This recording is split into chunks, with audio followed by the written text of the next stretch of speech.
Hi all, welcome to SSC Malayali. അപ്പോൾ ഇന്ന് ഒരു സ്പെഷ്യൽ ഗസ്റ്റ് കൂടെ നമ്മുടെ കൂടെ ജോയിൻ ചെയ്യാണ്. റാങ്കിൻ്റെ കഥ എന്നൊരു എപ്പിസോഡിൽ ഇന്ന് കൂടെ നമ്മുടെ കൂടെ ഉള്ളത് SSC മലയാളിയിലേക്ക് ഒരു സ്റ്റുഡൻ്റായി വന്ന് ഒരു ഫാക്കൽറ്റിയായി മാറി ഇന്ന് ഒരു അച്ചീവറായി മാറിയ അക്ഷയ് സാറാണ് നമ്മുടെ കൂടെ ഉള്ളത്.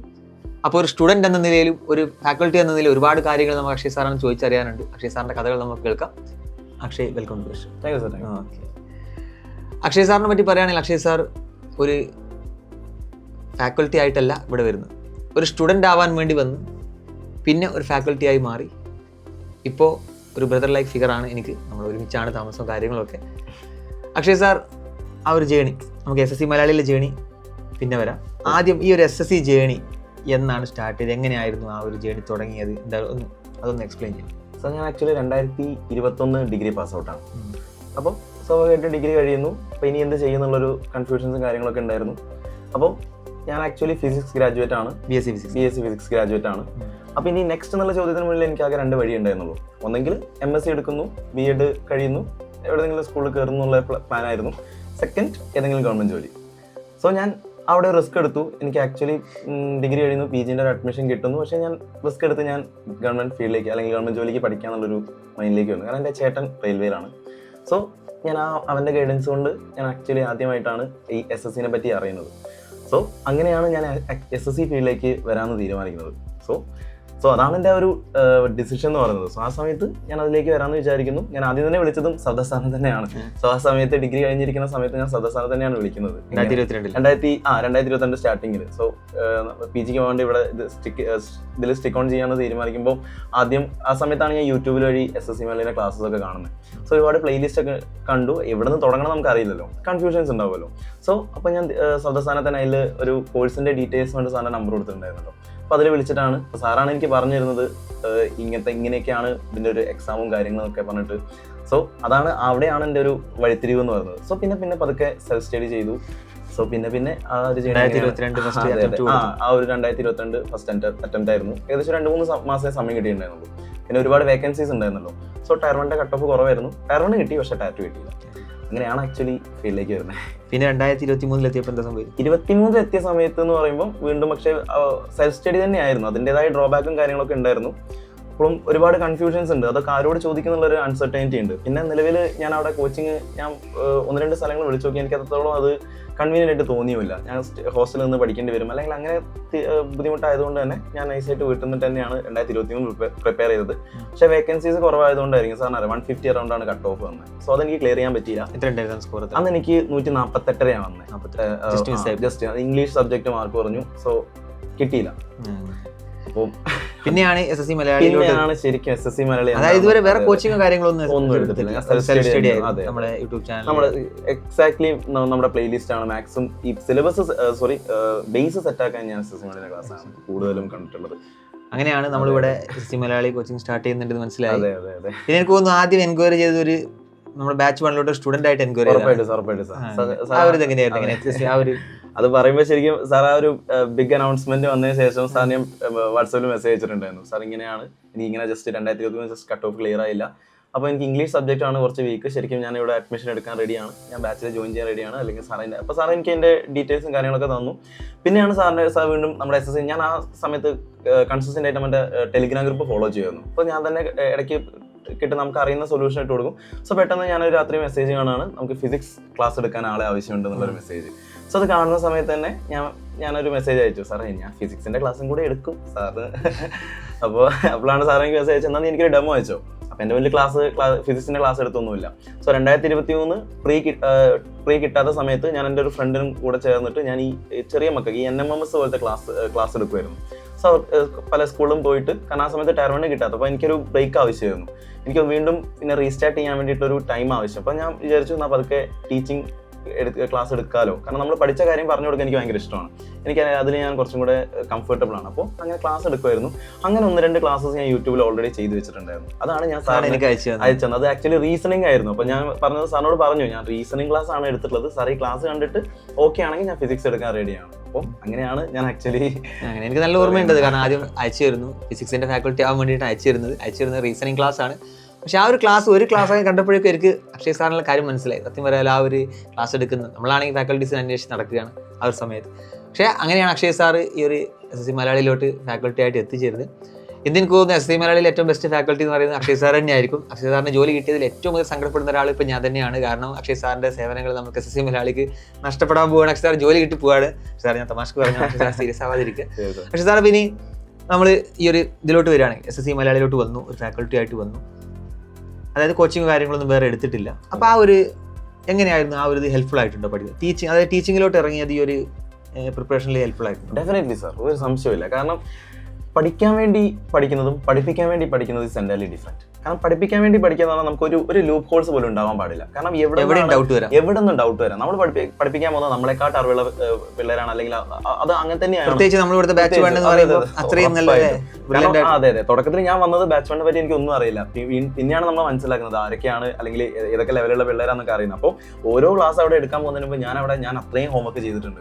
സോ അന്ന് അതിന്റെ മുന്നേ അതിന്റെ മെറ്റീരിയൽ ഉണ്ടാക്കുക എന്നൊക്കെ പറയുന്നത് അത് തന്നെ ഒരുപാട് ഹെൽപ്പ് ചെയ്തിട്ടുണ്ട്. പ്രത്യേകിച്ച് ഞാൻ എടുത്ത സബ്ജക്ട്സ് ആണ് റീസണിങ്. നമ്മൾ എന്തൊക്കെ പറഞ്ഞാലും ഏറ്റവും ലിമിറ്റഡ് ടൈം പീരീഡ് ചെയ്ത് തീർക്കേണ്ട ക്വസ്റ്റ്യൻസ് ആണ്. സോ അതിൽ എന്തൊക്കെ ഐഡിയാസ് ഉണ്ട്, എന്തൊക്കെ ട്രിക്സ് കാര്യങ്ങളുണ്ട്, ഇതൊക്കെ ഞാൻ പല രീതിയിൽ പല ക്ലാസ്സുകൾ കണ്ടിട്ടുണ്ട്, ഒരുപാട് ചിന്തിച്ചിട്ടുണ്ട്, ഒരുപാട് ക്വസ്റ്റ്യൻസ് ഞാൻ തന്നെ സോൾവ് ചെയ്തിട്ടുണ്ട്. അങ്ങനെയൊക്കെയാണ് ഞാൻ മെറ്റീരിയൽ ഉണ്ടാക്കിയത്.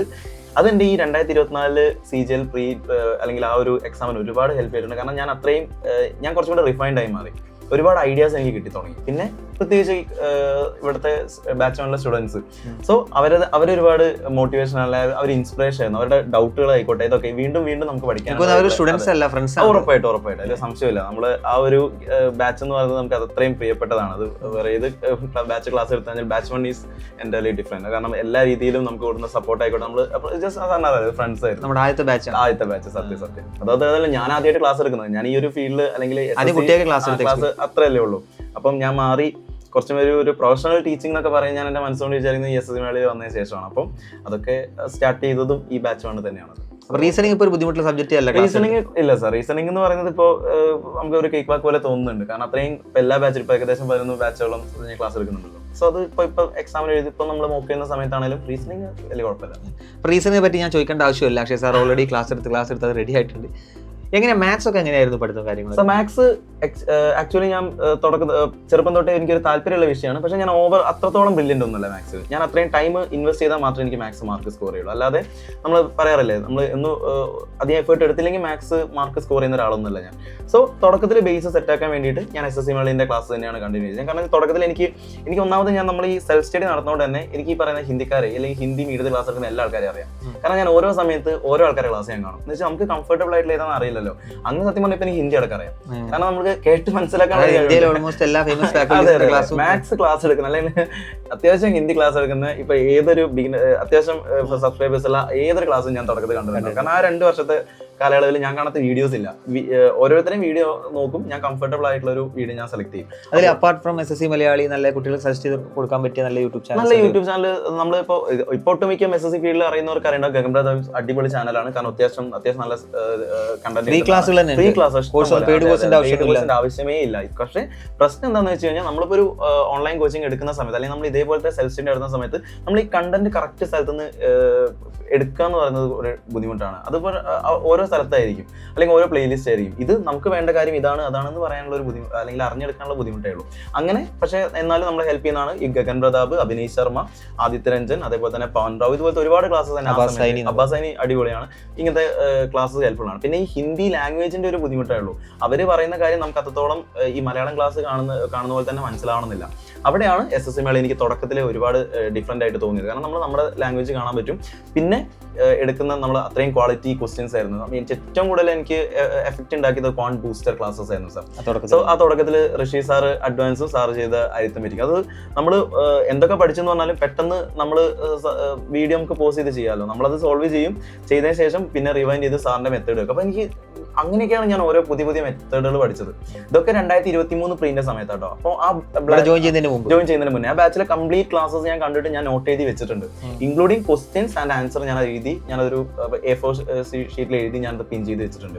എന്നിട്ട് ഞാനത് റിവൈസ് ചെയ്യുന്നു. അങ്ങനെയാണ് ഞാൻ ആക്ച്വലി മാത്സ് സെറ്റ് ആക്കുന്നത്. ഇപ്പം എനിക്ക് മാത്സ് റീസണിങ് ആയിക്കോട്ടെ, എനിക്ക് അത്യാവശ്യം ഞാൻ കൺസിസ്റ്റന്റ് ആണ്, മാർക്ക് കൺസിസ്റ്റന്റ് ആണ്. പക്ഷേ ഈ ബേസ് സെറ്റ് ആക്കിയത് കൊണ്ടാണ് എനിക്ക് ആക്ച്വലി ആ ഒരു ഇതിലേക്ക് വന്നത്. ഇപ്പം എനിക്ക് ഏകദേശം ഏതൊരു ക്വസ്റ്റ്യൻ വന്നു കഴിഞ്ഞാലും ഈ മെത്തേഡുകളാണല്ലോ ചെയ്യേണ്ടതെന്നുള്ളൊരു വഴി എനിക്കറിയാം. അതിന് ഏറ്റവും കൂടുതൽ എന്നെ ഹെൽപ്പ് ചെയ്തത് എസ്പെഷ്യലി ക്വാണ്ട് ബൂസ്റ്റർ ക്ലാസ് ആണ്. ഉറപ്പായിട്ടും. അത് എനിക്ക് തോന്നുന്നു ഇപ്പം പ്രിപ്പറേഷൻ സ്റ്റാർട്ട് ചെയ്യുന്ന ആളുകൾക്കും പല ആളുകൾക്കും അറിയില്ലാന്ന് തോന്നുന്നു. ഈ ക്വാണ്ട് ബൂസ്റ്റർ ക്ലാസ് പോലത്തെ നമ്മൾ ഇങ്ങനത്തെ ഒരു പ്ലേലിസ്റ്റ് ചെയ്ത് നമ്മൾ കംപ്ലീറ്റ് സിലബസ് ചെയ്ത് വെച്ചിട്ടുണ്ടെങ്കിലും ഈ ഒരു പ്ലേലിസ്റ്റ് അത് എൻ്റയർലി ഡിഫറെന്റ് ആണ് എൻ്റെ ഒരു അഭിപ്രായത്തിൽ. കാരണം അത്രയും എന്താ പറയുക ഗുഡ് ക്വാളിറ്റി ക്വസ്റ്റ്യൻസ് മാത്രമാണ് ആ ഒരു സീരീസ് ചെയ്തത്. അതുകൊണ്ട് സോ എനിക്കിനി പഠിക്കുന്ന അല്ലെങ്കിൽ ഈ ഒരു ക്ലാസ് അല്ലെങ്കിൽ നമ്മൾ ഈ ഒരു ഇന്റർവ്യൂ കാണുന്നവരോട് സജസ്റ്റ് ചെയ്യാനുള്ളത് നിങ്ങൾ ജസ്റ്റ് ഒന്ന് SSC മലയാളത്തിന്റെ യൂട്യൂബ് ചാനലിൽ പോയിട്ട് കോൺ ബൂസ്റ്റർ ക്ലാസിന്റെ ഒരു പ്ലേലിസ്റ്റ് തന്നെ ഉണ്ട്. ബൂസ്റ്റർ ക്ലാസ് രണ്ട് പ്ലേലിസ്റ്റ് ആയിട്ട് നമ്മൾ ഒന്ന് കണ്ടു നോക്കുക. നിങ്ങൾ ഉറപ്പായിട്ട് നിങ്ങളെ പ്രിപ്പറേഷൻ ഹെൽപ്പ് ചെയ്യും. അക്ഷയ് സാറിന് പറയുന്നത് നിങ്ങൾ ശ്രദ്ധിച്ച് കേൾക്കുക. കാരണം അക്ഷയ് സാർ സെൽഫ് സ്റ്റഡിയാണ്, ഒരു കോച്ചിങ്ങോ കാര്യങ്ങളോ ഒന്നും എടുത്തിട്ടില്ല. കാരണം ഒരു SSC പരീക്ഷ ക്ലിയർ ചെയ്യാൻ കോച്ചിങ്ങിൻ്റെ ആവശ്യമൊന്നുമില്ല. കോച്ചിങ് എന്ന് ഉദ്ദേശിച്ചത് ഒരു കോച്ചിങ് ക്ലാസ്സിൽ പോയിട്ട് ജോയിൻ ചെയ്യേണ്ട ആവശ്യം എല്ലാവർക്കും ഉണ്ടാവാറില്ല. ചില ആൾക്ക് മാത്രമേ അതൊരു കൃത്യമായിട്ട്, അപ്പാർട്ട് ഫ്രം ദ കോച്ചിങ് നമുക്ക് മെയിനായിട്ട് വേണ്ടത് മെന്ററിങ് കാര്യങ്ങളൊക്കെയാണ്. അപ്പോൾ സ്വന്തമായിട്ട് ഇരുന്ന് യൂട്യൂബ് ചാനലിൽ ഇരുന്ന് കണ്ടു പഠിച്ച് സ്വന്തമായിട്ട് എല്ലാം പ്രിപ്പയർ ചെയ്ത് സെൽഫ് സ്റ്റഡി നടത്തി അങ്ങനെ പിന്നെ ഇതിലോട്ട് വന്നിട്ട് ടീച്ചറായിട്ട് മാറിയിട്ടുള്ള അക്ഷയ് സാർ. അപ്പോൾ നമ്മൾ മാത്സിൻ്റെ കാര്യം പറഞ്ഞു, റീസണിങ്ങിൻ്റെ കാര്യം പറഞ്ഞു. GK എങ്ങനെയായിരുന്നു അക്ഷയ്? എനിക്ക് തോന്നുന്നു അക്ഷയ് സാറിന്റെ മാർക്കുകളൊക്കെ ഞാൻ കാണാണ്ട് എപ്പോഴും ഒരു 30-35+ കിട്ടുന്നുണ്ട്. അപ്പോൾ ആ ഒരു റേഞ്ചിലേക്ക് എത്താൻ GK എങ്ങനെയാണ് പ്രിപ്പയർ ചെയ്തത്? സോ GK എന്ന് പറയുമ്പോൾ ഞാൻ ഓൾറെഡി പണ്ടും എനിക്ക് ക്വിസ് മത്സരത്തിലൊക്കെ പങ്കെടുക്കുക അല്ലെങ്കിൽ അങ്ങനെ GK എനിക്ക് ഇഷ്ടമായിരുന്നു. ഞാൻ പണ്ടും ചെറുപ്പത്തിലും കുറച്ച് ബുക്കുകളൊക്കെ വായിക്കുന്ന കൂട്ടത്തിലായിരുന്നു. അങ്ങനെ ഒരുപാട് ബുക്കൊന്നും അല്ല, പക്ഷേ എനിക്ക് ഇൻട്രസ്റ്റിംഗ് ആയിട്ടുള്ള കുറച്ച് ഇപ്പോൾ ഹിസ്റ്ററി ആയിക്കോട്ടെ അങ്ങനത്തെ കുറച്ച് ധാരണകളുണ്ട്. പിന്നെ ഞാൻ ഈ ഒരു ഫീൽഡിലേക്ക് വരുന്നത് അല്ലെങ്കിൽ നമുക്ക് ഈ ഒരു സിലബസ് കവർ ചെയ്യുന്ന ഒരു ഉദ്ദേശത്തോടെ ഞാൻ ഫോളോ ചെയ്തൊരു ബുക്കാണ് അരിഹന്തിന്റെ ബുക്ക്. നമുക്ക് 2 ബുക്കാണല്ലോ മെയിനായിട്ട് നമ്മൾ ഇതും സപ്ത സാറൻ എനിക്ക് പറഞ്ഞത് ലൂസന്റെ ഒരു ബുക്കുണ്ട്, അരിഹന്തിന്റെ ഒരു ബുക്കുണ്ട്. സോ ഞാൻ രണ്ടും എനിക്ക് ലൂസന്റെ ഒരു ഫ്രണ്ട് അടുത്തുണ്ടായിരുന്നു. ഞാൻ അത് നോക്കിയ സമയത്ത് എനിക്ക് അത്രത്തോളം കംഫർട്ടബിൾ ആയിട്ട് തോന്നിയിട്ടില്ല. ഞാൻ നേരെ അരിഹന്ത് വാങ്ങിയ സമയത്ത് എനിക്കത് ഓക്കെ ആയിരുന്നു. സോ ആ ബുക്ക് വെച്ചിട്ടാണ് ഞാൻ ആക്ച്വലി കംപ്ലീറ്റ് ഞാനത് ബുക്ക് വായിച്ചിട്ടുണ്ട്, ഞാൻ റിവൈസ് ചെയ്തിട്ടുണ്ട്. സോ അവിടെ നിന്നാണ് ഞാൻ ആക്ച്വലി ഈ പൊളിറ്റി എന്താണെന്നും എക്കണോമിക്സ് എന്താണെന്നും അതേപോലെ തന്നെ ഹിസ്റ്ററി എന്താണെന്നുള്ള ഒരു ബേസ് സെറ്റ് ആക്കുന്നത്. ബുക്ക് വായിച്ചിട്ട് നമുക്ക് വായിക്കാൻ പറ്റുന്ന ഒരു മീഡിയം തന്നെയാണ്, നമുക്കത് മനസ്സിലാവും. പിന്നെ എനിക്ക് ചില നമ്മുടെ ഈ ഒരു PSC ക്ലാസ്സസ് ഹെൽപ്പ് ചെയ്തിട്ടുണ്ട്. ഒരു ആസ്ത അക്കാദമീൻ്റെ ഒരു ക്ലാസ്സസ് ഉണ്ട്, അത് അടിപൊളി ക്ലാസ് ആയിരുന്നു. നമുക്ക് എൻ്റെ പ്രിപ്പറേഷനിൽ അല്ലെങ്കിൽ നമുക്ക് ബേസ് സെറ്റ് ആക്കാൻ വേണ്ടി ഒരുപാട് ഹെൽപ്പ് ചെയ്തിട്ടുണ്ട്. അങ്ങനെ ക്ലാസ്സസ് ആണ്. സോ അതുകൊണ്ടാണ് നമ്മൾ SSC ആസ്പിറൻസ് ആണ്, PSC ക്ലാസ് അങ്ങനെയൊന്നും അല്ല, നമ്മൾ ചില ക്ലാസ്സസ് സെലക്റ്റീവ് ആയിട്ട് കാണുക എന്നുള്ളതേ ഉള്ളൂ. അപ്പോൾ അതുകൊണ്ടാണ് ഞാൻ പറഞ്ഞത് GKക്ക് അല്ലെങ്കിൽ ആണെങ്കിലും PSC ക്ലാസ്സുകൾ കണ്ടാലും യൂസ്ഫുൾ ആണ്. ഞാൻ പറഞ്ഞു എല്ലാം കാണേണ്ട കാര്യമില്ല. നമുക്ക് ഈ പൊളിറ്റി എന്നൊക്കെ പറയുന്നത് വേറെ ഒന്നും പറയാം. അവിടെ PSC ആയാലും SSC ആയാലും ചോദ്യങ്ങളൊന്നും ജോഗ്രഫി ഹിസ്റ്ററി അതെ അതിന്റെയൊക്കെ കമ്പൈൻ അല്ലെങ്കിൽ അതിന്റെയൊക്കെ പ്ലേലിസ്റ്റ് അവിടെ ചെയ്ത് വെച്ചിട്ടുണ്ട്, വൃത്തിക്ക് ചെയ്ത് വെച്ചിട്ടുണ്ട്. നമുക്കത് ജസ്റ്റ് ഒന്ന് കഥ പോലെ കേട്ട് പഠിക്കാൻ പറ്റും. അങ്ങനെ പഠിച്ച ശേഷം ഞാൻ ആക്ച്വലി ക്വസ്റ്റ്യൻസ് ചെയ്യുന്ന സമയത്ത് എനിക്ക് വലിയ ബുദ്ധിമുട്ട് ഫീൽ ചെയ്തിട്ടില്ല സാർ. അപ്പോൾ പിന്നെ കഴിഞ്ഞ ഇന്റർവ്യൂല് നമ്മുടെ സ്റ്റുഡന്റ് പറഞ്ഞു അക്ഷയ് സാർ പർമാർ ക്ലാസ്സുകൾ പർമാർ ക്ലാസ് എനിക്ക് ഹെൽപ്ഫുൾ ആയിരുന്നു. അത് ഞാൻ ഇതേപോലെ തന്നെ ഹിന്ദി മീഡിയം ക്ലാസ്സസ് ആണ്. പക്ഷേ ഈ പർമാർ ക്ലാസ് സ്റ്റാർട്ട് ചെയ്ത ടൈം തൊട്ട് ഞാൻ ഫോളോ ചെയ്യുന്നുണ്ട്. ഞാൻ പറഞ്ഞല്ലോ നേരത്തെ ഞാൻ അത്യാവശ്യം ഹിന്ദി യൂട്യൂബിലെ ക്ലാസ്സസ് ഒക്കെ ഫ്രീ ആയിട്ട് കാണുന്ന ആളുകളാണ്. അപ്പോൾ ആക്ച്വലി പർമാർ ഫസ്റ്റ് വീഡിയോ തന്നെ ഞാൻ ആ സമയത്ത് തന്നെ ഞാനത് കണ്ടുപിടിച്ചിട്ടുണ്ട്, അല്ലെങ്കിൽ എനിക്കത് എൻ്റെ ഫീഡിൽ വന്നിട്ടുണ്ട്. അപ്പോൾ എൻ്റെ ഫീഡിൽ ആക്ച്വലി ഹിന്ദി ക്ലാസ് മാത്രമേ വരാറ്. അപ്പം ഈ പർമാർ ഇട്ട സമയത്ത് എൻ്റെ ആ വീഡിയോ ഞാൻ ആദ്യം കണ്ടു. അപ്പോൾ തന്നെ എനിക്ക് ഇഷ്ടമായി. കാരണം പറയുന്ന കണ്ടന്റ് വെറുതെ ഉത്തരം പറഞ്ഞു പോകുന്നതല്ല. പർമാറിന്റെ ക്ലാസ്സിൽ ജസ്റ്റ് ഒരു വീഡിയോ എടുത്തു കഴിഞ്ഞാൽ അതിനെ റെഫർ ചെയ്ത് വേറെ പല ഫാക്ട്സ് പറയുന്നുണ്ട്. സോ അതുമല്ല അതിന്റെ തന്നെ ഇംഗ്ലീഷ് നോട്ട് അയാൾ ടെലിഗ്രാമിലുണ്ട്. സോ ഞാൻ അത് തുടക്കത്തിൽ ഞാൻ ക്ലാസ് കാണുമായിരുന്നു. പിന്നെ ഞാനത് എന്ത് ചെയ്തു, ഞാൻ ആ PDF റെഫർ ചെയ്യാൻ തുടങ്ങി. അങ്ങനെ ഒരുപാട് തവണ, കാരണം TCSന്റെ ക്വസ്റ്റ്യൻ പാറ്റേൺ ആണല്ലോ. സോ എന്താണ് റിപ്പീറ്റ് ചെയ്യുന്ന ക്വസ്റ്റ്യൻസ് ആണ്. സോ പറയുന്ന ആള് ഒരു ക്ലാസ് പറഞ്ഞാൽ വീണ്ടും അടുത്ത ക്ലാസ്സിൽ റിപ്പീറ്റ് ചെയ്യും. അങ്ങനെ ഒരുപാട് കാര്യങ്ങൾ പ്രീവിയസ് ഇയർ ക്വസ്റ്റ്യൻ ബേസ് ചെയ്തിട്ടാണ് ക്ലാസ്. ഓഫ് കോഴ്സ് അതെ, PYQ ലെക്ചേഴ്സ് വലിച്ചല്ല PYQ ലെക്ചേഴ്സ്. സോ ആ PYQ ക്വസ്റ്റ്യൻ കണക്ട് ചെയ്യുന്നു. അതിന്റെ പഠിക്കുന്നത് യൂസ്ഫുൾ ആണോ? ഉറപ്പായിട്ടും അതെ. എന്റെ ഒരു പേഴ്സണൽ എക്സ്പീരിയൻസ് എനിക്ക് ഏറ്റവും കൂടുതൽ നമ്മൾ കാണുന്ന ആൾക്കാരോട് പറയാൻ എനിക്ക് അത്രയേ ഉള്ളൂ. GK PYQ അതിന് പാറ്റേൺ മാറിക്കഴിഞ്ഞാൽ എന്താ നമുക്ക് പറയാൻ പറ്റില്ല. അത് ഇപ്പോഴത്തെ ഒരു ലെവൽ വെച്ചിട്ട് PYQ ഒരുപാട്, പ്രത്യേകിച്ച് പ്രീയില്. മെയിൻസ് എന്ന് പറയുന്നത് എൻ്റെ ഡിഫറെന്റ്, അത് വേറെ കാര്യം. പ്രീ ക്ലിയർ ചെയ്യാൻ നിങ്ങൾക്ക് ഒരു 30+ സ്കോർ ചെയ്യണമെങ്കിൽ നിങ്ങൾ എന്ത് ചെയ്യുക, PYQ ഡിപ്പെൻഡ് ചെയ്യുക, സെക്ഷണൽ എഴുതുക. അത് വളരെ മസ്റ്റ് ആണ്. അതെനിക്ക് ഒരുപാട് ഹെൽപ്പ് ചെയ്യും. പഠിച്ചു തുടങ്ങുമ്പോൾ പക്ഷേ ഈ PYQന്റെ പ്രശ്നം വെച്ചാൽ നമുക്ക് മടുപ്പ് വരാൻ തുടങ്ങും. ഒന്നും അറിയാതെ PYQ ചെയ്തിട്ട് കാര്യമില്ല. വൺ സിലബസ് നിങ്ങൾ കവർ ആയിട്ടുണ്ടെങ്കിൽ നിങ്ങൾ PYQലേക്ക് പോവാം, സെക്ഷണൽ എഴുതുക ടെക്സ്റ്റ് ബുക്ക്. അതിന് വേണ്ടിയിട്ട് പർമാറിന്റെ ക്ലാസ് ഒരുപാട് ഹെൽപ്പ് ചെയ്യുന്നു. പിന്നെ എനിക്ക് തോന്നുന്നു അക്ഷയ് സാർ ഏറ്റവും വീക്ക് ആയിട്ടുള്ള ഏരിയ എന്ന് പറഞ്ഞാൽ, വീക്ക് എന്ന് പറഞ്ഞാൽ വീക്ക് അല്ല, പക്ഷെ ബാക്കിയുള്ള ടോപ്പിക്സിനെ കമ്പയർ നോക്കുമ്പോൾ കുറച്ച് വീക്ക് ഒരു ഇംഗ്ലീഷിനാണ്. വീക്കാണെന്ന് എനിക്ക് തോന്നിയിട്ടില്ല. പക്ഷെ പരീക്ഷയുടെ മാർക്ക് വരുമ്പോൾ കുറച്ച് മാർക്ക് എവിടേക്കോ മിസ്സായി പോകുന്നുണ്ട്. മോക്ക് ടെസ്റ്റ് ചെയ്യുമ്പോൾ കുഴപ്പമില്ല, പക്ഷെ ഫൈനൽ മാർക്ക് കഴിഞ്ഞ എക്സാമിനെ നോക്കുകയാണെങ്കിൽ നമുക്ക് ഇംഗ്ലീഷിന് മാർക്ക് കുറഞ്ഞത് കൊണ്ടാണ് ഈ ഒരു പോസ്റ്റൽ അസിസ്റ്റന്റിൽ വന്നത്, അല്ലെങ്കിൽ ഒരു ഇൻസ്പെക്ടർ പോസ്റ്റ് കിട്ടേണ്ടത്. എങ്ങനെയാണ് ജി കെ പഠിച്ചത്, അല്ലെങ്കിൽ എന്താണ് ജി കെ അല്ല ഇംഗ്ലീഷ് എങ്ങനെയാണ് പഠിച്ചത്? ഈ ഇംഗ്ലീഷിന് എവിടെയാണ് ആ ഒരു മാർക്ക് കുറയുന്നത്? എന്താണ് പ്രശ്നം? എന്താണ് ആ ഒരു ചോദ്യം തന്നെയാണ് ഇപ്പോഴും, ആ ചോദ്യത്തിന് ഉത്തരം തന്നെയാണ് ഇപ്പോഴും ഞാൻ കണ്ടെത്തി തുടങ്ങുന്നത്. എന്ന് വെച്ച് കഴിഞ്ഞാൽ തുടക്കത്തിൽ എനിക്ക് ഇംഗ്ലീഷ് തീരെ അറിയാത്ത ഞാൻ ഇംഗ്ലീഷ് മീഡിയത്തിൽ തന്നെയാണ് പഠിച്ചത്. എനിക്ക് ഇംഗ്ലീഷ് അത്ര ബുദ്ധിമുട്ടായിട്ടൊന്നും ഇതുവരെ ഫീൽ ചെയ്തിട്ടില്ല. പക്ഷെ മോക്ക് ചെയ്യുന്ന സമയത്ത് ചില ഫാക്ടേഴ്സ് എവിടേക്കോ മിസ്സിംഗ് ആയിട്ട് തോന്നുന്നുണ്ട്. അപ്പൊ ഗ്രാമറൊക്കെ ഞാൻ അധികം റിവൈസ് ചെയ്ത് പഠിച്ചിട്ടുണ്ട്. ഞാനിപ്പോൾ നീതു സിംഗ് സൗദ സാർ വന്ന തുടക്കത്തിൽ അത് വാങ്ങിയിട്ടുണ്ടായിരുന്നു. സോ നീതു സിംഗ് ബുക്ക് ഞാൻ പഠിച്ചിട്ടുണ്ട്, അല്ലെങ്കിൽ റെഫർ ചെയ്തിട്ടുണ്ട്. സോ എന്നാലും എക്സാം എഴുതുന്ന സമയത്ത് ചിലപ്പോൾ ഞാനത് 45-ന് മുകളിൽ സ്കോർ ചെയ്യും. ടയർ 1 ആണെങ്കിൽ 45+ ഉണ്ടാവും, ചിലത് ഞാൻ 30+ ആവും. 30 to 40 കൺസിസ്റ്റന്റ് അല്ല ഞാൻ ഇംഗ്ലീഷ്. അപ്പൊ ആ ഒരു പ്രശ്നം തന്നെയാണ് ഈ കഴിഞ്ഞ മെയിൻസിനും സാർ പറഞ്ഞ പോലെ തന്നെ ഇംഗ്ലീഷാണ് എനിക്ക് 115 മാർക്കേ വന്നിട്ടുള്ളൂ. അപ്പൊ സാറിന് അറിയാലോ ഇംഗ്ലീഷ് ഏതൊരു ആവറേജ് എടുത്ത് നോക്കി കഴിഞ്ഞാൽ ബാക്കി എല്ലാവർക്കും 120-ന്റെ മുകളിൽ മാർക്ക് ഉണ്ടാവും. സോ അവിടെ ഷോർട്ടേജ് ആയതുകൊണ്ടാണ് ആക്ച്വലി മാർക്ക് കുറഞ്ഞത്. അപ്പം ഇംഗ്ലീഷ് ഈ ഒരു ഗ്രാമർ പാർട്ട് ഞാൻ അങ്ങനെ തന്നെയാണ് പഠിച്ചത്. വൊക്കാബ് ബ്ലാക്ക് ബുക്ക് ഫോളോ ചെയ്തിട്ടുണ്ട്, പിന്നെ പല വീഡിയോസ് കണ്ടിട്ടുണ്ട്. പക്ഷെ എന്തായാലും സബ്ജക്റ്റിന്റെ ഒരു ഇതാണ് നമ്മളിപ്പോ ഇനി അത് അടുത്ത എക്സാം ആകുമ്പോഴെങ്കിലും ഒന്ന് റെഡി ആക്കി. അക്ഷയ് സാറിന് ഒരു ഞാൻ പറഞ്ഞില്ല നോളജ് ഇല്ലാത്ത പോലെ എനിക്ക് തോന്നിയിട്ടില്ല. കാരണം ഗ്രാമർ ഞാൻ ഏത് ഡൗട്ട് ചോദിക്കുമ്പോൾ പറയുന്നത് കണ്ടിട്ടുണ്ട്. വൊക്കാബ് ഏതൊരു എക്സാം മറ്റേ ആ ഡെയിലി ക്വിസ് ഗ്രൂപ്പ് ഒക്കെ നടത്തുമ്പോൾ അതിലൊക്കെ ടോപ്പ് 10-ലൊക്കെ വരുന്ന കണ്ടിട്ടുണ്ട്. പക്ഷെ പരീക്ഷയ്ക്ക് എത്തുമ്പോൾ എന്താണ് പ്രശ്നം? വൊക്കാബ് ആണോ, ഗ്രാമർ ആണോ, കോമ്പറേഷൻ ആണോ, അതോ പരീക്ഷന്റെ ആ ഒരു ടെൻഷനിൽ കൊണ്ട് സമയത്ത് എനിക്ക് ഞാൻ ടയർ 1 സമയത്ത് എനിക്ക് അതും ടയർ 1 അത്യാവശ്യം റോ സ്കോർ 165+ ഉണ്ടായിരുന്നു. പക്ഷെ ഇംഗ്ലീഷ് 37.5 ഉള്ളൂ. അവിടെയും ഞാൻ പ്രതീക്ഷിച്ച പോലെ പ്രതീക്ഷിച്ചതിനെക്കാട്ടും അപ്പുറമാണ്. ഞാൻ വിചാരിച്ച 40+ ഉണ്ടെങ്കിൽ രണ്ടും കേസ് ഇംഗ്ലീഷ് 36 മാർക്ക് എന്നിട്ട് 165.5 എനിക്ക് റോ സ്കോർ വന്നത്. പക്ഷെ ഇപ്പൊ ഒന്ന് റെഡി ആക്കി എടുക്കാന്ന് വിചാരിക്കുന്നു. മെയിൻസിലെത്തിയപ്പോ അവിടെയും പോയി. മെയിൻസ് എത്തിയ സമയത്തും 115. ഓക്കെ, അപ്പൊ ഇംഗ്ലീഷ് ഒന്ന് റെഡിയാക്കി എടുക്കണം. ഓക്കെ, എന്താണ് ആ ഒരു ഇനിയിപ്പോ എന്താണ് അടുത്ത ഒരു എക്സാമിലോട്ടുള്ള എങ്ങനെ പഠിക്കണം എന്നാണ് ഇംഗ്ലീഷ്? ഇപ്പം നിലവിൽ ഞാൻ ഇപ്പം ഗ്രാമർ ഇപ്പൊ ക്ലാസ് എടുക്കാൻ ഞാൻ റീസെന്റ് സെറ്റ് ആക്കിയ പോലെ തന്നെ ക്ലാസ് എടുക്കാൻ വേണ്ടി ഇനി ഗ്രാമർ പഠിക്കുന്ന പോലെ അല്ലെങ്കിൽ അങ്ങനെ പഠിക്കും. ഇപ്പൊ ഞാൻ ഓൾറെഡി ഒരു ക്ലാസ് സാറിന് അറിയാം ഞാൻ ചെയ്തു വെച്ചിട്ടുണ്ട്. ഞാനിപ്പോ ഇംഗ്ലീഷ് ഗ്രാമർ സീരീസ് ഇപ്പോൾ ഒരു വീഡിയോ ഞാൻ എസ്റ്റിമേറ്റ് ചെയ്ത് വെച്ചിട്ടുണ്ട്. സോ ഞാനിപ്പോ ആ ഒരു രീതിയിലേക്ക് മാറിയാലെന്ന് ആലോചിച്ചിട്ടാണ് റീസണിംഗ് പഠിച്ചു പോയാൽ ഇംഗ്ലീഷ് ക്ലാസ് എടുക്കാൻ വേണ്ടി പഠിക്കുകയാണെങ്കിൽ കുറച്ചൊക്കെ ലൂപ്പ് ഹോൾസ് മാറിപ്പോല അങ്ങനെ പഠിക്കുന്നുണ്ട്. ഇമ്പ്രൂവ് ആക്കാം. അടുത്ത വർഷം നല്ല റാങ്കിൽ നല്ലൊരു അടുത്ത കൊല്ലം ഉറപ്പായിട്ട് സാർ അടുത്ത ഇൻസ്പയർ പോസ്റ്റ് അടിച്ചിട്ടേ കോൺഫിഡന്റ് ഏതായിരുന്നല്ല. പിന്നെ മെയിൻ ആയിട്ട് പറയുകയാണെങ്കിൽ ഈ നമ്മൾ ഈ പരീക്ഷകൾ പഠിക്കുന്നതിന്റെ കൂടെ തന്നെ ഇമ്പോർട്ടന്റ് ആയിട്ടുള്ള സംഭവമാണ് മോക്ക് ടെസ്റ്റ്. ഉറപ്പായിട്ടും അല്ലേ? പ്രിലിംസിനൊക്കെ എത്ര മോക്ക് ടെസ്റ്റ് ചെയ്തിട്ടുണ്ടാവും ടോട്ടൽ? പ്രിലിംസ് അറൌണ്ട് ഞാൻ ഒരു 200+ അടുത്ത് മോക്ക് ചെയ്തിട്ടുണ്ടാവും ഉറപ്പായിട്ടും. കാരണം അത് എന്റെ ഒരു പ്രിപ്പറേഷൻ. കാരണം ഞാൻ സാറിന് അറിയാം ഞാൻ ഇവിടെ ക്ലാസ് എടുക്കുന്നുണ്ട്. ഞാൻ ഈ ഒരു 2024 എക്സാം ആട്ടോ ഞാൻ പറയുന്നത്. 2024 പഠിക്കുന്ന സമയത്ത് നമ്മൾ ഡെയിലി ഇല്ലെങ്കിലും ഞാൻ ആഴ്ചയിൽ ഒരു 4 ദിവസമെങ്കിലും ഇവിടെ ക്ലാസ് എടുക്കുന്നുണ്ട്. സോ പക്ഷേ എന്റെ ഒരു അഡ്വാൻറ്റേജ് അതാണ്. ഞാനിപ്പോ ക്ലാസ് എടുക്കാന്ന് പറഞ്ഞാൽ ഞാൻ ഈ പഠിക്കുന്നത് തന്നെയാണ് ഞാൻ ക്ലാസ് എടുക്കുന്നത്. എനിക്ക് തന്നെയാണല്ലോ. എനിക്കതുകൊണ്ട് അതൊരു പാടാന്നോ അല്ലെങ്കിൽ എനിക്കൊന്നും ഫീൽ ചെയ്തിട്ടില്ല. അതെനിക്ക് ഭയങ്കര അഡ്വാൻറ്റേജ് ആയിരുന്നു. അതാണ് എനിക്ക് ഏറ്റവും വലിയ ബ്ലെസ്സിംഗ് എന്ന് പറയുന്നത്. എന്റെ ഒരു പ്രിപ്പറേഷനിൽ SSC എന്ന് പറയുന്നത് വലിയൊരു ഫാക്ടറായി മാറുന്നത് ഇതുകൊണ്ടാണ്. ഞാൻ ഈ പറയുന്ന ക്ലാസ് എടുക്കുന്നത് കൊണ്ട് തന്നെ ആ പാട്ട് മാറ്റിയിട്ട് ക്ലാസ് ഇല്ലാത്ത സമയങ്ങളിൽ ഞാൻ പഠിക്കുന്നതിനെക്കാട്ടും കൂടുതൽ പഠിക്കുന്നുണ്ട്. അതിനെക്കാട്ടും ആ ഒരു ടൈം ബാലൻസ് ചെയ്യുന്നത് മോക്ക് ടെസ്റ്റ് എഴുതിയിട്ട് തന്നെയാണ്. മോക്ക് ടെസ്റ്റ് എഴുതുന്നു, അത് അനലൈസ് ചെയ്യുന്നു. കാരണം ഞാൻ പ്രത്യേകിച്ച് മാക്സും റീസെന്റ് പാട്ട് ഞാൻ എനിക്ക് വലിയ കുഴപ്പമില്ല. ഞാനത് 1-2 ക്വസ്റ്റ്യൻസ് എനിക്ക് അനലൈസ് ചെയ്താൽ മതി. ബാക്കിയുള്ള GK ഞാൻ നേരത്തെ പറഞ്ഞ ആ ഒരു PYQ അല്ലെങ്കിൽ ആ ക്വസ്റ്റ്യൻസ് ഞാനത് വീണ്ടും എഴുതി വെച്ചിട്ടൊക്കെ പഠിച്ചിട്ടുണ്ട്. അങ്ങനെ ഒരുപാട് മോക്ക് ടെസ്റ്റുകൾ ടയർ 1 ഏകദേശം തുടക്കത്തിൽ നിന്ന് എനിക്ക് ടൈം അത്രയും സെറ്റ് ആയിരുന്നില്ല. അത് പിന്നെ മോക്ക് ടെസ്റ്റ് എഴുതി തന്നെയാണ് സെറ്റ് ആക്കുന്നത്. അതാണ് എനിക്ക് ആൾക്കാരോട് സജസ്റ്റ് ചെയ്യാനുള്ളത്.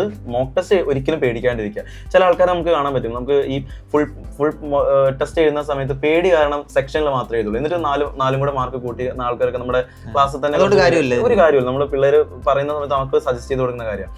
നിങ്ങൾ മോക്ക് ടെസ്റ്റ് പേടിക്കാതെ അത് എഴുതുക. അത് തന്നെയാണ് നമ്മുടെ പെയ്ഡ് കോഴ്സിൽ അല്ലെങ്കിൽ നമ്മുടെ ഓഫ്ലൈനിൽ നമ്മൾ സ്ഥിരമായിട്ട് ആഴ്ചയിൽ മോക്ക് ടെസ്റ്റ് നടത്താറുണ്ടല്ലോ. എന്നിട്ട് നമ്മൾ അതിന്റെ ഡിസ്കഷനും കയറുന്ന സമയത്ത് പിള്ളേർക്ക് സ്റ്റുഡൻസിനെ പറയാറുണ്ട്. അത് ഭയങ്കര യൂസ്ഫുൾ ആയിരുന്നു. അല്ലെങ്കിൽ മോക്ക് ടെസ്റ്റ് കൃത്യമായിട്ട് ചെയ്തിട്ടേ നമുക്ക് എന്ത് ചെയ്യാൻ പറ്റുള്ളൂ, ഇതേപോലത്തെ എക്സാം ക്രാക്ക് ചെയ്യാൻ പറ്റുള്ളൂ. പക്ഷേ ടിയർ 1-ന് 165 മാർക്ക് ഉണ്ടായിരുന്നു. ഈ ടിയർ 2-ലോട്ട് എത്തിയപ്പോൾ എന്ത് മാറ്റമാണ് വരുത്തിയത് ഇതിന്റെ പ്രിപ്പറേഷൻ? സർ T2 കഴിഞ്ഞ ശേഷം നമുക്ക് കുറച്ച് ഡിഫറൻസ് ഉണ്ടല്ലോ. നമ്മൾ T1-ന്റെ ഇംഗ്ലീഷ് അല്ല T2-ന്റെ ഇംഗ്ലീഷ്. T1 നമുക്ക് ഒരു 12 മിനിറ്റ് ചെയ്ത് തീർക്കാൻ പറ്റുകയാണെങ്കിൽ ഇവിടെ നമുക്ക് 1 മണിക്കൂറിന്റെ അടുത്ത് സമയമുണ്ട്. സോ 1 അവർ 1 മണിക്കൂർ സമയത്ത് നമുക്ക് ആകെ 45 GKയും 45 ഇംഗ്ലീഷും 25 GK അല്ലേ ഉള്ളൂ. സോ ഈ ഒരു ടൈം ബൗണ്ടഡ് ആയിട്ട് അല്ലെങ്കിൽ ഒരുപാട് സമയം എടുത്തിട്ട് ഇംഗ്ലീഷ് ചെയ്യുന്നതും പെട്ടെന്ന് ഇംഗ്ലീഷ് ചെയ്യേണ്ട രണ്ടും ഡിഫറൻസ് ഉണ്ട്.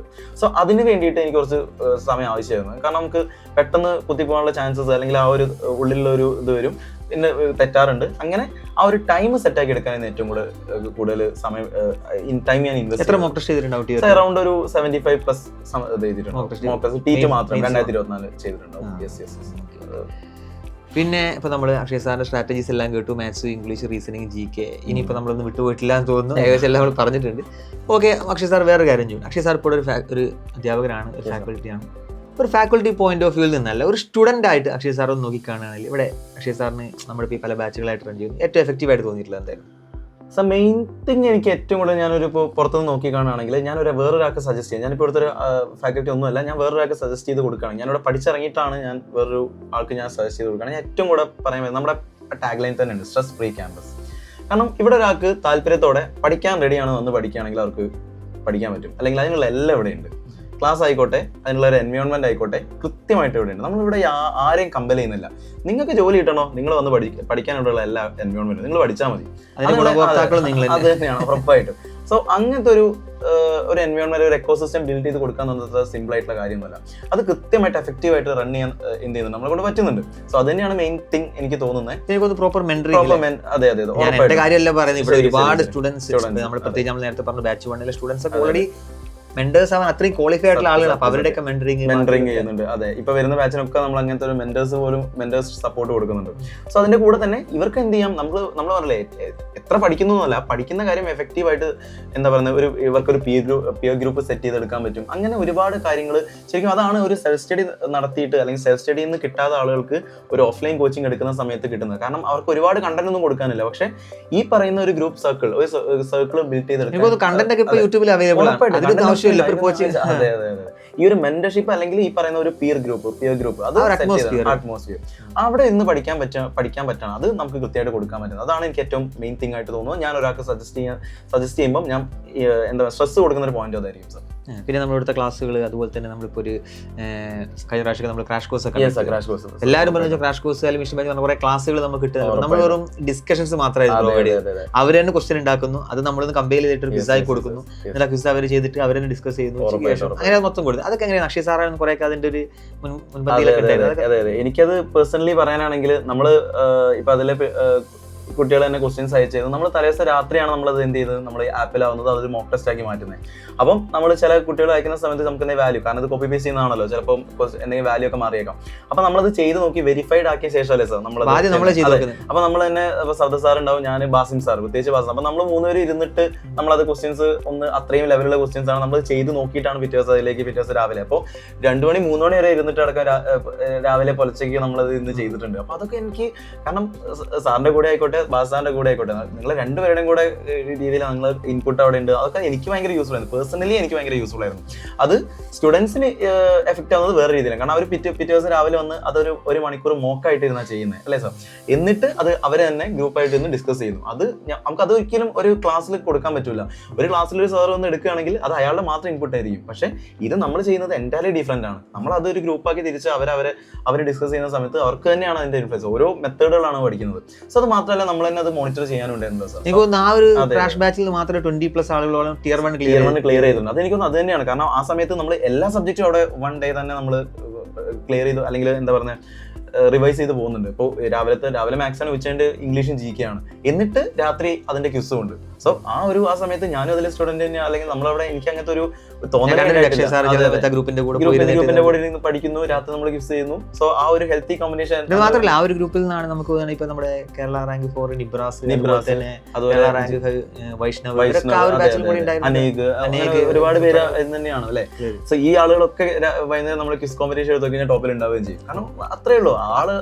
പറ്റി പറഞ്ഞപ്പോൾ ഞാൻ ചോദിക്കട്ടെ, നമ്മളെ ഡെയിലി ക്വിസ് എങ്ങനെ? ഉറപ്പായിട്ടും അക്ഷയ് സാറാണ് കണ്ടക്ട് ചെയ്യുന്നത്. പക്ഷെ അന്ന് അക്ഷയ് സാർ സ്റ്റുഡന്റ് ആയിട്ട് അന്ന് നമ്മൾ ഒരു കോമ്പറ്റീഷൻ ആയിരുന്നു. ഇന്ന് അവന് ടോപ്പ് ആയിരുന്നെങ്കിൽ അടുത്തല്ല നമുക്ക് നാളെ നമുക്ക് എന്നുള്ള ഒരു മൈൻഡ്, ഹെൽത്തി കോമ്പറ്റീഷൻ ആയിരുന്നു. കാരണം കൃത്യമായിട്ട് GK നമ്മൾ എവിടെ നിന്നല്ല ചോദിക്കുന്നത്. നമ്മൾ കൃത്യമായിട്ട് ഷെഡ്യൂൾ കൊടുക്കും, അതിനനുസരിച്ച് ആ ഷെഡ്യൂളിൽ നിന്ന് ക്വസ്റ്റ്യൻസ് ചോദിക്കണം. അപ്പോൾ പിന്നെ നമുക്കത് പഠിച്ചെടുക്കാനും സിമ്പിൾ ആയിരുന്നു. കാരണം അത് ഭയങ്കരമായിട്ട് ഹെൽപ്ഫുൾ ആയിട്ടുണ്ട്. പ്രത്യേകിച്ച് ഈ ബ്ലാക്ക് ബുക്ക് പോലെ ഇത്രയും ഒരു ബുക്ക് റിവൈസ് ചെയ്യാനൊക്കെ അത് ഭയങ്കര യൂസ്ഫുൾ ആണ്. സോ ഇപ്പോഴും നമ്മൾ ക്വിസസ് റണ്ണിങ് ആണ്. നിങ്ങൾക്ക് നോക്കിയാൽ അറിയാം, നമ്മൾ അത് പഴയ ഗ്രൂപ്പ് തന്നെയാണല്ലേ സാർ. ഇപ്പം ഗ്രൂപ്പ് കുറച്ച് വലുതായി, 1500 മെമ്പേഴ്സ്. അത്യാവശ്യം ഇപ്പൊ കേരളത്തിൽ പഠിക്കുന്ന എല്ലാവരും അതിലുണ്ട്. എനിക്കൊന്ന് കുറച്ച് ഭായിമാരടക്കം വലിയുണ്ട്. ഇടയ്ക്ക് എനിക്ക് പേഴ്സണലി ഒന്ന് ചോദിക്കാറുണ്ട്, സാർ ഗ്രൂപ്പിന്റെ ലിങ്ക് തരുമെന്നൊക്കെ ചോദിച്ചിട്ട്.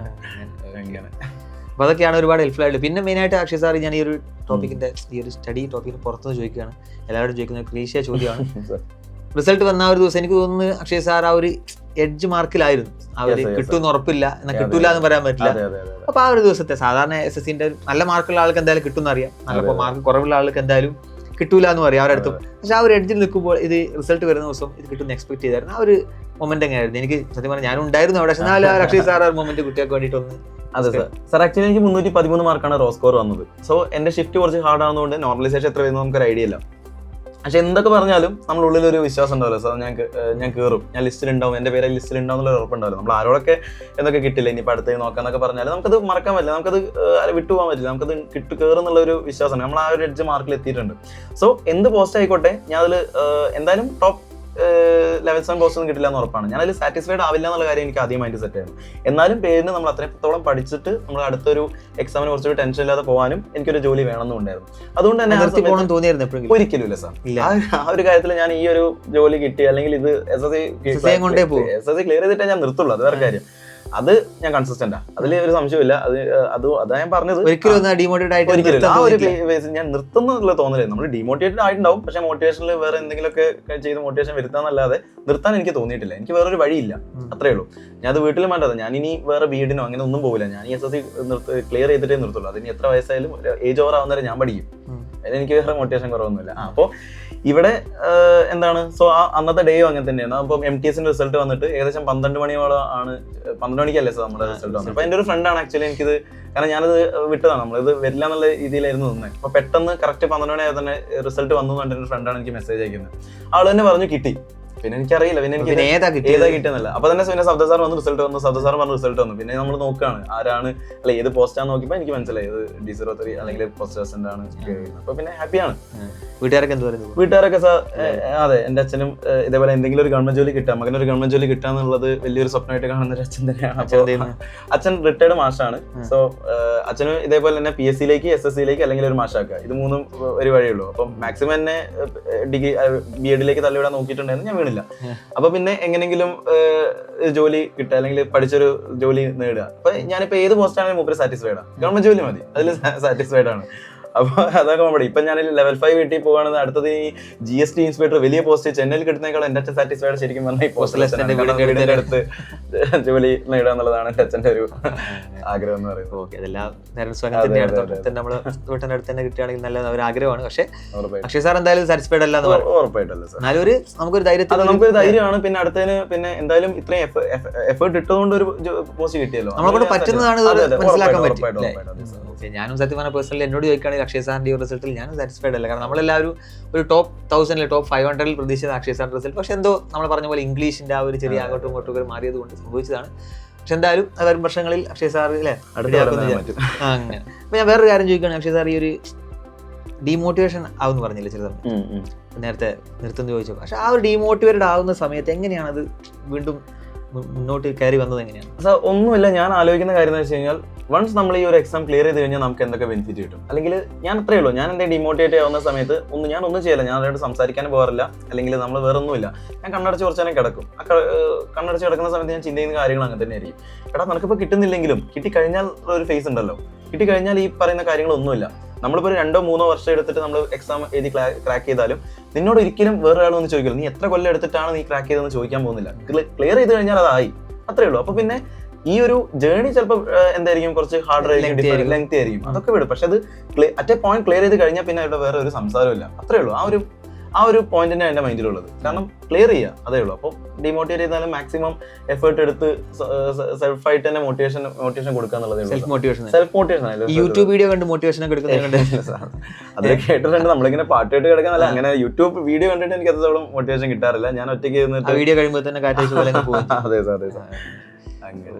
പിന്നെ എനിക്ക് ഒരു കാര്യം കൂടി പറയാനുള്ളത്, ഞാൻ എന്റെ ഈ ഒരു 2024 പ്രിപ്പറേഷൻ മൊത്തം ആക്ച്വലി SSC മാളി തന്നെയാണല്ലോ. നമ്മൾ കഴിയുന്നു, ബാക്കി വീട്ടിൽ പോകുന്നു, വീട്ടിലാണെങ്കിൽ നമ്മൾ ഒരുമിച്ചാണ്, അല്ലെങ്കിൽ നമ്മൾ എല്ലാവരും ഉണ്ട്. ഈ പറയുന്ന കൂടെ തന്നെ എനിക്ക് ബെസ്റ്റ് കമ്പാനി ആയിരുന്നു ബാസിം സാറും അതുപോലെ തന്നെ അതുൽ സാറൊക്കെ.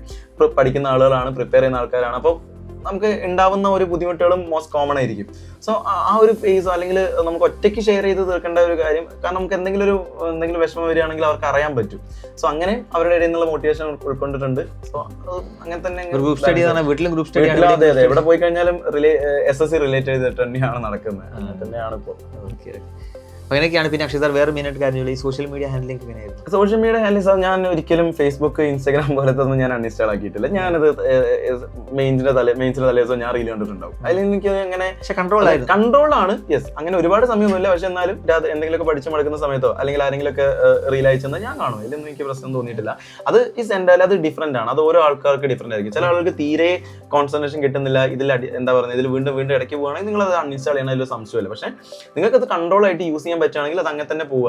അത് അല്ലെങ്കിൽ എന്താ പറയുന്നത്, ഇതിപ്പോ അൺഇൻസ്റ്റാൾ ആക്കിയതുകൊണ്ട് നിങ്ങൾ ജോലി കയറുന്നതിൽ ഉറപ്പൊന്നുമില്ല. നിങ്ങൾ പഠിച്ചാലേ നിങ്ങൾക്ക് ജോലി കിട്ടും. സോ യൂസ് ചെയ്താലും നിങ്ങൾ പഠിക്കുക, അതിന് ഇമ്പോർട്ടൻസ് കൊടുക്കുക. ഞാൻ ആ ഒരു ഇതിൽ വിശ്വസിക്കും. കൺട്രോൾ ആയിട്ട് യൂസ് ചെയ്യുകയാണെങ്കിൽ നല്ലതാണ്. ഇപ്പോൾ ഇൻസ്റ്റാഗ്രാം ഒരു 5 മിനിറ്റ് ഒക്കെ നോക്കുമ്പോൾ നല്ല വീഡിയോസ് ഒക്കെ, ചില ആളുകൾ 5 മിനിറ്റിൽ നിൽക്കില്ല. അതാണ് ചിലത് ഇങ്ങനെ ഒരുപാട് ടൈം പോവുകയാണെങ്കിൽ അത് അൺഇൻസ്റ്റാൾ ചെയ്തിരിക്കുന്നത്. അത് ഡിപ്പെൻഡ് ചെയ്തിട്ട് നിങ്ങളിപ്പോൾ ഏത് ഫേസിലാണ് നിങ്ങൾ ആലോചിക്കുന്നത്. നിങ്ങൾക്ക് പഠിക്കാൻ പറ്റുന്നുണ്ടെങ്കിൽ നിങ്ങൾ അതിന്റെ ആവശ്യം, നിങ്ങൾ അൺഇൻസ്റ്റാൾ ചെയ്യേണ്ട ആവശ്യമൊന്നുമില്ല. അക്ഷയ് സാറിന് വേറൊരു കാര്യം ചോദിക്കട്ടെ. അക്ഷയ് സാർ എനിക്ക് തോന്നുന്നു ഈ അടുത്ത് തന്നെ റെയിൽവേന്റെ എക്സാം ഏതായിരുന്നു? ഗ്രൂപ്പ് 3 ടെക്നീഷ്യൻ അല്ലേ? അപ്പോൾ ഞാൻ ഒരു കാര്യം ചോദിക്കട്ടെ, അക്ഷയ് സാർ റെയിൽവേക്ക് വേണ്ടി സെപ്പറേറ്റ് പഠിച്ചിട്ടുണ്ടായിരുന്നു, അതോ ഈ ഒരു CGL-ന്റെ കൂടെ തന്നെ ആണോ ഈ എക്സാം എഴുതി? അതായത് പല ആളുകളും പറയുന്നത് വെച്ചാൽ റെയിൽവേക്ക് സെപ്പറേറ്റ് പഠിക്കുന്ന കണ്ടിട്ടുണ്ട്, CGL-ന് സെപ്പറേറ്റ്.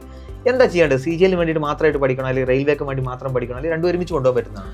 സാധാരണ അറിയില്ല. ഞാൻ ആക്ച്വലി SSCക്ക് വേണ്ടി മാത്രമേ പഠിച്ചിട്ടുള്ളൂ. അല്ലാണ്ട് റെയിൽവേക്ക് വേണ്ട വേറെ കോച്ചിങ്ങോ റെയിൽവേന്റെ ഒരു മോക്ക് ടെസ്റ്റ് പോലും ഞാനത് എഴുതിയിട്ടില്ല. പക്ഷെ ഞാനത് വെറുതെ ഈ ഒരു അഡ്വാൻറ്റേജ് എന്ന് പറയുന്നത് ഇതിനൊരൊറ്റ ടയർ മാത്രമേ ഉണ്ടായിരുന്നു, റെയിൽവേ ടെക്നീഷ്യൻ ഗ്രേഡ് 3 സിഗ്നൽ മെയിൻ്റെനർ. അപ്പോൾ എൻ്റെ ചേട്ടൻ ആക്ച്വലി ഈ പോസ്റ്റിലാണ് വർക്ക് ചെയ്യുന്നത്. അപ്പോൾ അവൻ അങ്ങനെ പറഞ്ഞിട്ടാണ് ഞാനത് അപ്ലൈ ചെയ്യുന്നതും. ഞാൻ ജസ്റ്റ് മെയിൻസിൻ്റെ ഒരു 2 വീക്സ് മുന്നേ ആയിരുന്നു എൻ്റെ എക്സാം. ഞാൻ പോയി എഴുതി, കണ്ണൂരായിരുന്നു, ഞാൻ പോയി എഴുതി. അപ്പോൾ എനിക്ക് ആക്ച്വലി ലിസ്റ്റിലുണ്ട് 100% വന്നിട്ടുണ്ട്. 100% വന്നിട്ടുണ്ട്. എനിക്ക് തോന്നുന്നു കേരളത്തിൽ അത്യാവശ്യം കുറഞ്ഞ വേക്കൻസി ഉള്ളൂ, 13-12 വേക്കൻസി ഉണ്ടായിരുന്നുള്ളൂ. സോ അതിലൊന്ന് ഒരു പോസ്റ്റ് കിട്ടി. അപ്പം ഞാൻ മനസ്സിലാക്കിയൊരു കാര്യം, അല്ലെങ്കിൽ എനിക്കത് മനസ്സിലായ കാര്യം അത്രയേ ഉള്ളൂ, ഞാനൊരു മോക്ക് ടെസ്റ്റ് പോലും എഴുതിയിട്ടില്ല. ആ ഒരു എക്സാം ഓറിയന്റഡ് ആയിട്ട് ഒരു മോക്ക് ടെസ്റ്റ് പോലും ഞാനത് എഴുതിയിട്ടില്ല. സോ പക്ഷേ എനിക്കത് ക്ലിയർ ചെയ്യാൻ പറ്റിയെന്ന് വെച്ച് കഴിഞ്ഞാൽ ഈ ഒരു എഡ്ജ് ഉള്ളതുകൊണ്ട് തന്നെയാണ്. അതിലും ചോദിക്കുന്ന കാര്യം SSCക്ക് ചോദിക്കുന്ന കാര്യം സെയിം തന്നെയാണ്. അതിൽ ആകെയുള്ള ഡിഫറൻസ് റെയിൽവേക്ക് എന്തില്ല, ഇംഗ്ലീഷ് ഇല്ല. ബാക്കിയുള്ള കാര്യമൊക്കെ നമ്മളിവിടെ പഠിക്കുന്നുണ്ട്. അത് മാത്രമല്ല അവിടെ ഒരു അഡ്വാൻറ്റേജ് എന്ന് വെച്ചാൽ അവിടെ സമയം 1.5 മണിക്കൂറാണ്. നമ്മളിവിടെ 1 മണിക്കൂർ ചെയ്യുന്ന സെയിം 100 ക്വസ്റ്റ്യൻസ് അവിടെ 1.5 മണിക്കൂറാണ്. നമ്മൾ റിലാക്സ്ഡ് ആണ്. ഞാൻ അവിടെ എക്സാം ചെയ്തും എനിക്ക് സമയം ബാക്കിയായിരുന്നു. അപ്പോൾ നമുക്ക് റിവൈസ് ചെയ്ത് വീണ്ടും ഒന്നും കൂടെ ചെയ്യാനുള്ള സമയം എനിക്ക് കിട്ടിയിട്ടുണ്ട്. അപ്പം എനിക്കും ഈ റെയിൽവേ SSC രണ്ടും ഒരുമിച്ച് നോക്കുന്ന ആസ്പിറൻസിനോടും റെയിൽവേ ആസ്പിറൻസിനോടും പറയാനുള്ള ഒരു കാര്യമുള്ളൂ, എന്നാൽ നിങ്ങൾ പഠിക്കുന്ന സെയിം കണ്ടന്റ് CGL ഓറിയന്റഡ് ആയിട്ട് പഠിച്ചു കഴിഞ്ഞാൽ, അല്ലെങ്കിൽ ആ ഒരു ഓറിയന്റഡ് ആയിട്ട് നിങ്ങൾ പഠിക്കാൻ പറ്റുകയാണെങ്കിൽ നിങ്ങൾ ഇംഗ്ലീഷും കൂടെ പഠിക്കണം എന്നുള്ളതേ ഉള്ളൂ. നിങ്ങൾക്ക് അങ്ങനെ പഠിക്കാൻ നിങ്ങളുടെ മുന്നിൽ ഏജ് ഒരു ബാരിയർ അല്ല. റെയിൽവേ പോലെ റെയിൽവേക്ക് എനിക്ക് തോന്നുന്നു ഏജ് റിലാക്സേഷൻ ഉണ്ടല്ലോ. പക്ഷേ SSC എക്സാം എഴുതാൻ പറ്റുന്ന ഒരു ഏജ് ലിമിറ്റ് നിങ്ങൾക്ക് ഉണ്ടെങ്കിൽ നിങ്ങൾ SSC എക്സാമിന് പ്രിപ്പയർ ചെയ്യുക. നിങ്ങൾക്ക് റെയിൽവേ എന്ന് പറയുന്നത് വെറും കേക്ക് വാക്ക് മാത്രമാണ്. അതിപ്പോൾ NTPC ആയിക്കോട്ടെ, ഈ പറഞ്ഞ ഗ്രേഡ് ടെക്നീഷ്യൻ എക്സാം എഴുതാം, RPF ആയിക്കോട്ടെ, എല്ലാത്തിനും സിലബസ് സെയിം ആണ്. ഇതിൽ വേറെ ഒന്നും ചോദിക്കുന്നില്ല.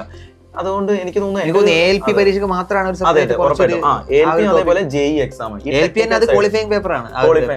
മറ്റേ പേപ്പറിലാണ് മാർക്ക് നോക്കുന്നത്.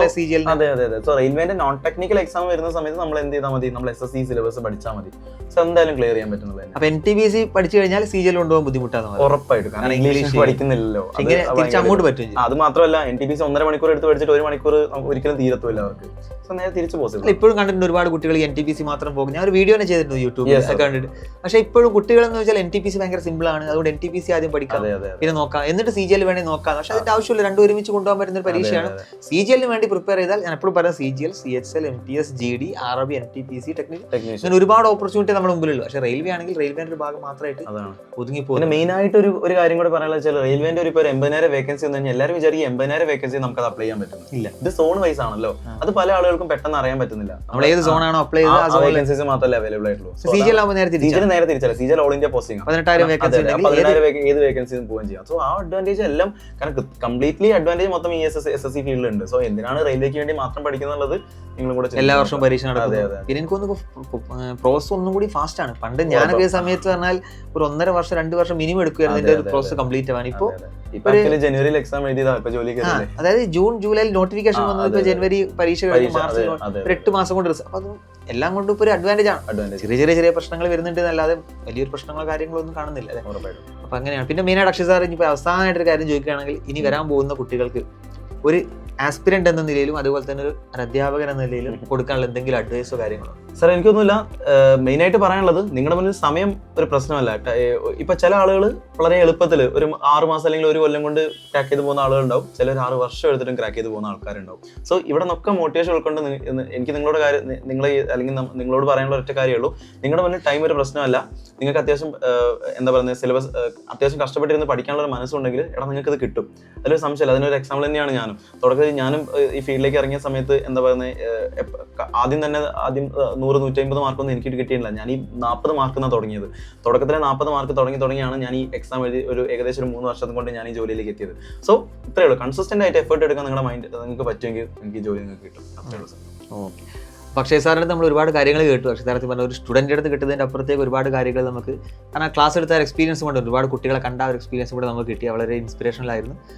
പിന്നെ അക്ഷയ് സാർ ഏതായാലും ഞാൻ പറഞ്ഞ പോലെ ഈ ഒരു ജോലി കിട്ടി, SSC മലയാളിയിൽ നിന്ന് അങ്ങോട്ട് ക്ലാസ് എടുക്കാനും പോസ്റ്റിംഗ് ഒന്നും ആയിട്ടില്ല അല്ലേ, അതിൻ്റെ ഡിവിയും കാര്യം കഴിഞ്ഞിട്ടില്ല, ബാക്കിയുള്ളവർക്ക് ഏകദേശം പോസ്റ്റിംഗ് ആയി. പക്ഷേ പോസ്റ്റിൽ എന്തായാലും കുറച്ച് സമയം എടുക്കും. അതുവരെയും കൂടി അക്ഷയ് സാറിൻ്റെ ഫെസിലിറ്റി കാര്യങ്ങളൊക്കെ നമുക്ക് ഉണ്ടാവും. അക്ഷയ് സാറിൻ്റെ ക്ലാസ്സുകളൊക്കെ ഇപ്പോൾ NTPC കാലൊക്കെ നമ്മൾ ക്രാഷ് കോഴ്സ് കാര്യങ്ങൾ അങ്ങനത്തെ നമ്മൾ പ്രൊവൈഡ് ചെയ്തിട്ടില്ല. അതിൽ അക്ഷയ് സാർ പിന്നെ മെയിനായിട്ട് എനിക്ക് പറയാനുള്ളത്, അക്ഷയ് സാറിൻ്റെ ക്ലാസ്സുകൾ നിങ്ങൾക്ക് ആർക്കെങ്കിലും ഫ്രീ ആയിട്ട് അവൈലബിൾ ആവണമെന്നുണ്ടെങ്കിൽ നമ്മൾ RRB മലയാളി എന്ന് പറഞ്ഞ യൂട്യൂബ് ചാനലിൽ അതിലൊരു പ്ലേലിസ്റ്റ് ആയിട്ട് നമ്മൾ മാത്സിൻ്റെതും ഉണ്ട്, റീസണിങ്ങിൻ്റെതും ഉണ്ട്, GK പ്ലേലിസ്റ്റ് നമ്മളിൽ കൊടുത്തിട്ടുണ്ട്. അതിൽ റീസണിങ്ങിൻ്റെ പ്ലേലിസ്റ്റ് കംപ്ലീറ്റ് ക്ലാസ്സുകളും ചെയ്തിട്ടുള്ള അക്ഷയ് സാറാണ്. അപ്പോൾ എല്ലാ ക്ലാസ്സുകൾ വേണമെന്നുള്ളത് ഫ്രീ ആയിട്ട് ആ ക്ലാസ്സുകൾ പോയിട്ട് കാണാം. അതായത് ഒരു എക്സാമിന് വേണ്ട കംപ്ലീറ്റ് കാര്യങ്ങൾ അതിൽ കൃത്യമായിട്ട് അക്ഷയ് സാർ പറഞ്ഞ പോലെ തന്നെ ആ ഒരു ഹാർഡ് വർക്ക് ചെയ്ത് വെറുതെ വന്നിട്ട് ക്ലാസ് എടുത്ത് പോവുകയല്ല, കൃത്യമായിട്ടെല്ലാം മനസ്സിലാക്കിയിട്ട് അക്ഷയ് സാർ ചെയ്തിട്ടുണ്ട്.